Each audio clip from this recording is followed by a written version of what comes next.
Bienvenue dans le 50e suivi de portefeuille. Aujourd'hui, on n'est pas encore au mois de décembre, mais j'ai quand même décidé d'investir le 300 du mois. Donc, anyway, si je le faisais la semaine prochaine, ça tombait même pas le premier. Mais j'aime ça le faire aux alentours du premier. Et en plus, je trouvais que c'était une bonne idée de le faire donc pour le 50e épisode. Donc là, on va aller voir sur le portefeuille. Donc aujourd'hui, on fait un petit tour du portefeuille comme d'habitude. On va aller voir un petit peu le graphique du S&P 500 parce qu'on a fait une belle clôture plus haute que les précédentes. Ensuite de ça, ça va ressembler à ça. On va faire nos investissements par la suite. Donc là, on est à 12 159. Évidemment, on a le CELIAP ici à 3 052 qu'on ne tient pas en compte pour ce suivi de portefeuille-là. On a donc le CELI qui a un rendement de 8,73%, qui est à 9 106 $ avec un rendement donc en dollars de 730 $. Donc c'est super bon, on est près des 10%, et on approche les 10 000 $, donc ça fait longtemps, vous savez que c'est la première target du portefeuille, les 10 000, on l'approche, donc on continue à investir tranquillement. Donc là, on va aller voir. Donc là, on a le 300 qui est prêt à investir, plus 1,22. Donc avec la carte, j'ai des cashbacks, là, je l'ai déjà dit plusieurs fois. Et si jamais vous voulez utiliser Wealthsimple, vous avez un lien en description avec des bonus en argent. Vous allez voir, c'est hyper simple pour acheter, faire des achats en fractions, donc acheter des parties d'actions ou d'ETF. Si on vient faire un petit tour sur activité, est-ce qu'on a eu quelque chose dans le CELI, activité, pas grand chose, hein. Ça c'était la semaine, il 2 semaines, on l'avait déjà regardé, donc ça c'est parfait. Donc, avant d'investir, on va aller voir un petit peu le S&P 500. Donc là, on peut voir qu'on a fait une belle clôture ici. Donc, on a clôturé par-dessus les deux derniers plus hauts. Donc, hyper bullish. On est pratiquement venu chercher le plus haut qu'on avait fait ici. Là. Donc, c'est encore à regarder, voir si on va pas venir clôturer encore plus haut après. Mais là, déjà de venir chercher les deux plus hauts là, c'est encore super positif. Mais nous, vous le savez, on s'en fout des prix. On continue d'accumuler tranquillement pas vite. Donc là, ce qu'on va faire, c'est que on va commencer par Car.un. Là, évidemment, pour ceux qui sont nouveaux, je l'avais déjà mentionné dans les premiers suivis de portefeuille, comment moi je divisais mes investissements. Vous n'êtes pas obligé, moi évidemment je ne suis pas un conseiller en investissement, donc vous n'êtes pas obligé d'acheter les mêmes choses que moi, pas les mêmes montants non plus, donc si vous avez seulement 100$ à investir, si vous avez 500$ à investir ou peu importe, donc moi j'utilise 300 à chaque début de mois pour mon CELI et j'achète donc ces actions slash ETF là. Donc je commence par Car.un. Car.un, je mets 50. Si je ne me trompe pas, je vais juste regarder dans mes trucs. Ok. Donc là, on va faire CELI, achat de fraction. Donc vous allez voir, c'est vraiment simple. Ici, on achète 50, acheter, et là, l'ordre se met en attente. Et évidemment, à l'heure où je tourne cette vidéo, il est 9h24, donc les marchés ne sont pas encore ouverts, mais peu importe. Donc l'ordre va être en attente et ça va acheter au cours de la journée, et ça nous importe peu. Donc ensuite de ça, on va aller sur TD. TD, même chose, on va mettre 50. Là, je voulais juste regarder parce que le 1,22, je veux le mettre dans quelque chose qui est quand même descendu. Donc on va le mettre dans TD, le 1,22. Donc on va mettre 51,22 dans TD. 51,22.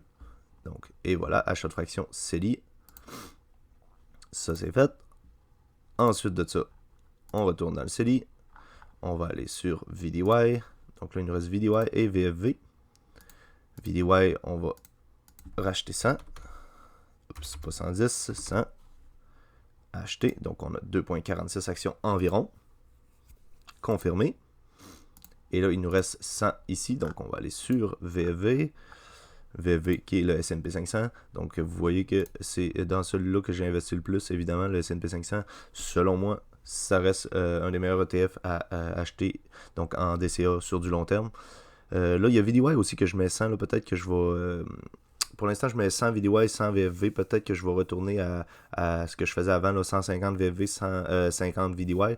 Donc ça va être à confirmer. Là. Mais pour l'instant, on va garder ça comme ça.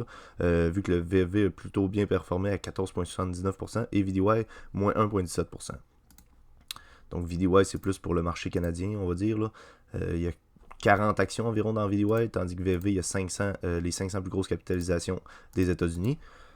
Donc, ça permet de diversifier un petit peu pour le marché US et le marché canadien. Mais je préfère quand même avoir plus d'argent dans le marché US parce que là, évidemment que c'est celui-là qui surperforme. Il n'y a pas assez de fonds pour conclure cette transaction. Bon, est-ce que... Ouais, j'étais pas dans le bon compte. On va voir peut-être bien que c'est... la transaction s'est faite 2 fois. Donc, VV, ouais, donc on l'a là. Donc là, on a mis 50 Car.un, 51 et 22 pour TD, 100 pour VDY et 100 pour FV. Donc là, si on retourne dans le portefeuille, normalement, on est à 0. Donc là, tout est indisponible. Évidemment, ils ne se sont pas achetés encore.